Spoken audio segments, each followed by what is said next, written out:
એકતા સોસાયટીની બાજુમાં લગભગ 4-5 સ્ટેન્ડ આવે છે.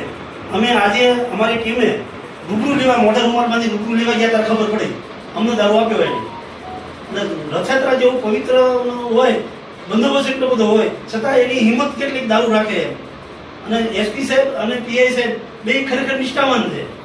પણ દારૂ મળે એવી વ્યક્તિ વસ્તુ નથી. આ બાબતે ખરેખર કડક દારૂબંધીનો અમલ થવો જોઈએ. ગુજરાતમાં દારૂ બંધ છે, કડક દારૂબંધીનો અમલ થવો જોઈએ મારી માંગણી છે.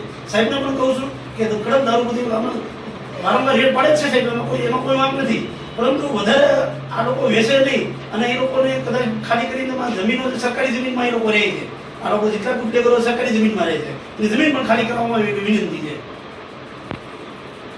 શિહોરમાં દેશી દારૂના સ્ટેન્ડ હાલે છે એકતા સોસાયટીની બાજુમાં. એ વિસ્તાર મોટું નહોતું, કેટલીક લોકો રહે છે, કેટલીક બહેનો વિધવા થઈ છે, પોલીસનો દારૂ મળતો નથી. અમે આજે રૂમાલ બાંધી અને રૂબરૂ લેવાય છે. અમને મળ્યો દારૂ બધા કાઢતા અમને દારૂ મળે છે, આ દેશી દારૂ. તમારા સ્ટાફમાં પણ દારૂ મળ્યો નહીં.